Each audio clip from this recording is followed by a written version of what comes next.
आज हम यहाँ महाराष्ट्र की धरती पर हैं और महाराष्ट्र की धरती वीरों की धरती है। छत्रपति साहू जी शिवाजी की धरती है और ये सावित्रीबाई फुले की धरती है। ये गर्व की धरती है और आज हम जिस विषय पर डिस्कशन करने जा रहे हैं वो बदलापुर है। ये मानवता को तो शर्मसार करता ही है। साथ में हम एक सवाल पूछते हैं एकनाथ शिंदे जी जो यहाँ के सीएम हैं उनसे कि क्या उनके क्षेत्र में जो उनका निर्वाचन क्षेत्र है वहाँ से एक 4 साल की बच्ची क्या अपने स्कूल के अंदर भी सुरक्षित नहीं है। ये सवाल है और ये सवाल पूरे महाराष्ट्र का सवाल है।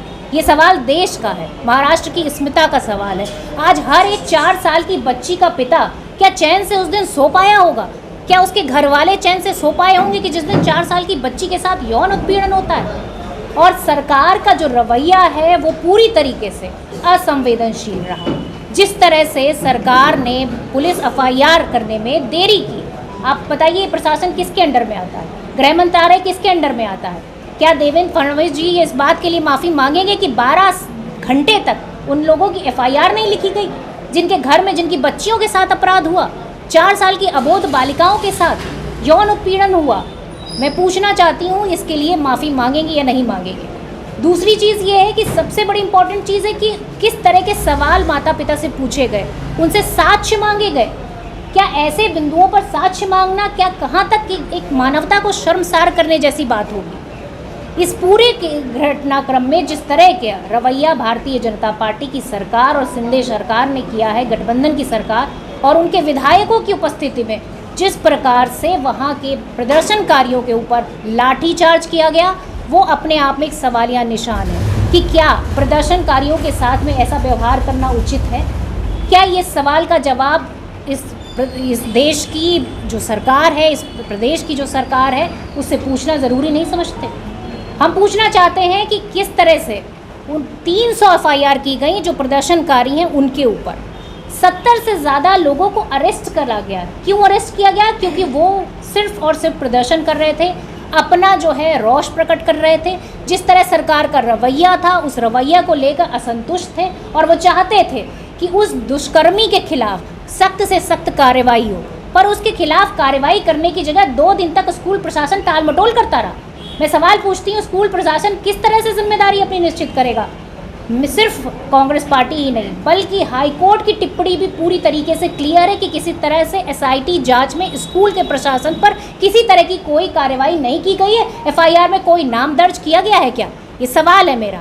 जिस तरह से पुलिस की जो पूरी प्रक्रिया रही वो पूरी तरीके से संदिग्ध रही, जिस तरह से स्कूल प्रशासन पूरी तरह से संदिग्ध रहा, मुझे लगता है कि पूरी तरीके से बचाने की कोशिश की गई। क्यों बचाने की कोशिश की गई? क्योंकि स्कूल प्रशासन में भारतीय जनता पार्टी के नेता मौजूद थे, भारतीय जनता पार्टी से जुड़े हुए सदस्य वहाँ उस बोर्ड में मौजूद थे, इस वजह से उसे बचाने की कोशिश की। सवाल ये उठता है कि जब एक महिला पत्रकार उस मुद्दे को लेकर जनता के बीच में आती है और गुहार लगाती है कि इंसाफ मिलना चाहिए, इस केस में न्याय मिलना चाहिए, तो उस महिला से जो यहाँ के पूर्व मेयर हैं वो सवाल क्या पूछते हैं? वो सवाल पूछते हैं कि क्या आपके साथ ऐसी कोई घटना हुई है जिस तरह से आप रिएक्ट कर रही हैं?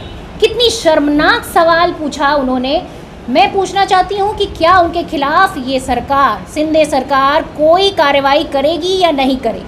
क्योंकि एक बड़ा सवाल है और ये महाराष्ट्र की हर बेटी का सवाल है। आज पत्रकार सुरक्षित नहीं है, पत्रकार से इस तरह के भद्दे सवाल पूछे जा रहे हैं तो आम महिलाओं का क्या हाल होता होगा?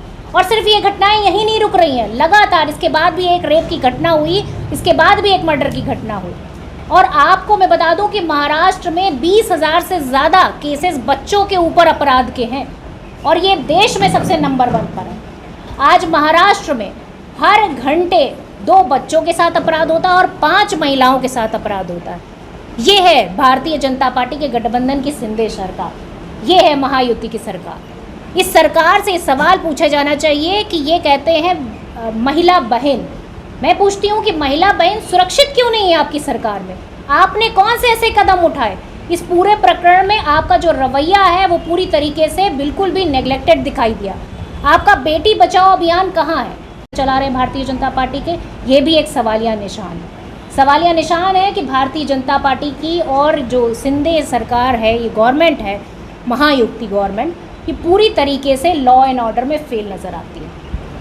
महिलाओं की सुरक्षा के लिए कांग्रेस पार्टी पूरी तरीके से प्रतिबद्ध है, क्योंकि महिला सुरक्षा एक बड़ा और इम्पॉर्टेंट इशू है। जब निर्भया कांड हुआ उसके बाद निर्भया फंड बनाया गया। निर्भया फंड से महिलाओं की सुरक्षा के लिए कानून बनने चाहिए थे, उनके लिए पूरी तरीके से वो फंड उन्हीं को समर्पित होना चाहिए, पर उस फंड को भी ये लोग खर्च नहीं कर पाए और ज़मीनी स्तर पर कोई काम नहीं कर पाए।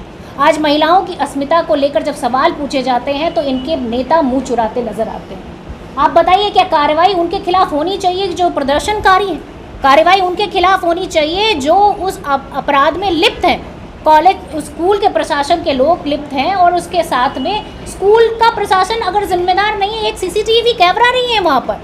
आप बताइए कि कोई बच्चों का स्कूल होगा, वहाँ सीसीटीवी कैमरा नहीं है, इस चीज़ को सुनिश्चित कौन करेगा? क्या शिंदे सरकार करेगी इस चीज़ को सुनिश्चित? और जब प्रदर्शनकारी प्रदर्शन कर रहे थे तो शिंदे जी छुट्टी मना रहे थे। तो ये हकीकत है महाराष्ट्र की और महाराष्ट्र की जनता की और महिलाओं की। ये महिलाओं की अस्मिता का सवाल है कि आज बेटियां अपने आप को सुरक्षित महसूस कैसे करेंगी। सरकार इसके ऊपर क्या ठोस कदम उठाएगी? कांग्रेस पार्टी लगातार इसका विरोध कर रही है। कल हमने जो है महाराष्ट्र बंद का आह्वान किया है। सोलापुर में जो हमारे अध्यक्ष जी हैं और हमारा जितना भी फ्रंटल संगठन है, सब ने मिलकर यहाँ पर पूरी तरीके से बंद का आह्वान किया है। और बंद के साथ में हमारा ये भी एक जो है रिक्वेस्ट है कि पूरी तरीके से इस केस में न्याय होना चाहिए। इस केस में पास्को एक्ट के तहत उस मुजरिम को पूरी तरीके से सज़ा होनी चाहिए और ऐसी सज़ा होनी चाहिए जो नज़ीर बनकर पेश हो, ताकि फिर कोई दरिंदा किसी बच्ची की तरफ आँख उठाकर न देख सके, ताकि फिर कोई हैवान व्यक्ति किसी बच्ची के साथ हैवानियत ना कर सके। मेरा ये सवाल है कि क्या सरकार अब सुनिश्चित करेगी कि स्कूलों में सीसीटीवी कैमरे होने चाहिए? सीसीटीवी कैमरे के साथ में जो वहाँ पर कर्मी हैं, जो वहाँ पर सफाई कर्मी हैं या जिस तरह से भी जो छोटे कर्मी होते हैं, क्या उनमें महिलाओं की भूमिका नहीं होनी चाहिए? उनके में महिलाओं की भूमिका होनी चाहिए ताकि बच्चों को सुरक्षा मुहैया करा सके। इन सारी चीज़ों को सुनिश्चित करना काम है और साथ में उन लोगों के खिलाफ एक्शन जितना सख्त किया गया, जिस तरह से हथकड़ियाँ लगा के उनको जो प्रदर्शनकारी हैं वो निकल रहे हैं, उनकी वीडियो वायरल हो रही है, उससे साफ जाहिर होता है कि सरकार की मंशा क्या है। सरकार इस मुद्दे को दबाना चाहती थी, पर ये मुद्दा अब दबेगा नहीं, क्योंकि ये महाराष्ट्र की बच्चियों का सवाल है। ये सवाल है बदलापुर की उस बच्ची का जिसके ऊपर ये यौन अपराध हुआ है। आप बताइए, एक बच्ची के मानसिक पटल पर कितनी बुरी तरीके से ये सारी चीज़ें छप जाती हैं, ताकि वो जीवन भर इन चीज़ों को कभी भूल नहीं पाएगी। ये अन्याय है, ये अपराध है, और इस अपराध और अन्याय की इतनी सख्त सज़ा होनी चाहिए ताकि कभी भी कोई भी इस घटना को क्रम देने से पहले 10 बार सोचे, उसकी रूह कांप जाए। इस तरह के जो है पूरी तरीके से सरकार को सुनिश्चित करना चाहिए। और हम चाहते हैं कि इसमें जो स्कूल प्रशासन की जो भूमिका है वो भी पूरी तरीके से सुनिश्चित करनी चाहिए। जो भी स्कूल के जिम्मेदार लोग हैं उनके ऊपर कार्रवाई होनी चाहिए। स्कूल पर अभी तक किसी तरह की कोई कार्रवाई ना होना ये अपने आप में साबित करता है कि किस तरह से भारतीय जनता पार्टी अपने लोगों को बचाने का काम कर रही है। तो इस पूरे केस से निकलकर यही आता है कि आज महिलाओं की स्थिति, चाहे वो देश हो चाहे वो महाराष्ट्र हो, हर जगह पूरी तरीके से नेग्लेक्ट की जा रही है।